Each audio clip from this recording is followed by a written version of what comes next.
बाहर बच्चे खाने कल करो।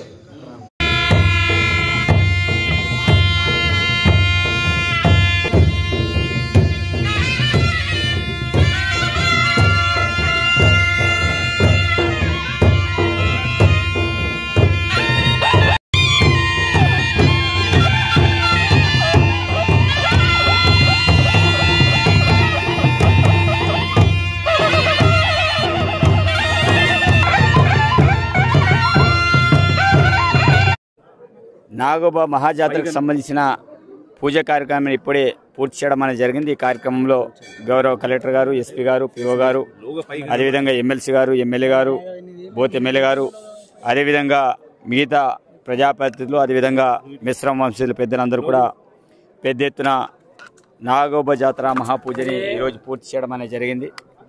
చాలా సంతోషం। ఈ యొక్క జాతర కార్యక్రమానికి వివిధ రాష్ట్రాల నుంచి, ఛత్తీస్గఢ్ కావచ్చు, మహారాష్ట్ర కావచ్చు, ఆంధ్రప్రదేశ్ కావచ్చు, ఇటు కర్ణాటక కావచ్చు, చాలా రాష్ట్రాల నుంచి ఈ జాతరకు పెద్ద ఎత్తున భక్తులందరూ వస్తుంటారు।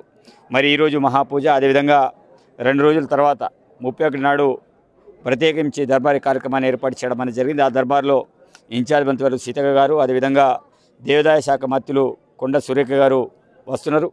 అదేవిధంగా ఏర్పాట్లన్నీ కూడా కలెక్టర్ గారు, పిఓ గారు, సబ్ కలెక్టర్ గారు, ఎస్పీ గారు, మిగతా వాళ్ళందరూ కూడా ప్రత్యేకించి వచ్చే భక్తులకు ఎలాంటి ఇబ్బందులు కలగకుండా తాగునీరు కావచ్చు, శానిటేషన్ కావచ్చు, మిగతా ఏర్పాట్లన్నీ కూడా, భోజనాలు కావచ్చు, అన్నీ కూడా పూర్తి స్థాయిలో కూడా ఏర్పాటు చేయడం అనేది జరిగింది।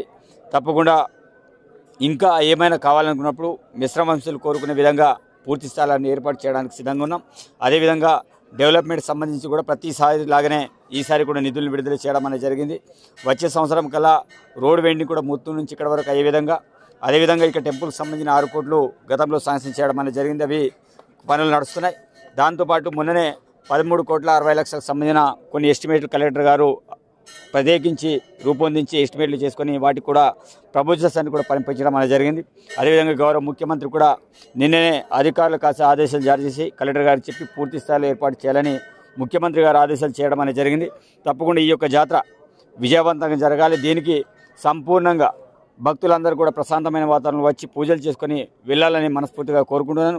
ఎలాంటి అవాంఛనీయ సంఘటనలు జరగకుండా అధికారులు కావచ్చు, పోలీస్ సిబ్బంది కావచ్చు, పూర్తి స్థాయిలో ఇది చేయడం అనేది జరిగింది। సుమారు 600 పోలీసులను ఏర్పాటు చేసి ఎలాంటి అవాంఛనీయ సంఘటన జరగకుండా చూసే బాధ్యత పోలీసులు కాబట్టి వాళ్ళు కూడా పూర్తి స్థాయిలో సిబ్బందిని నియమించడం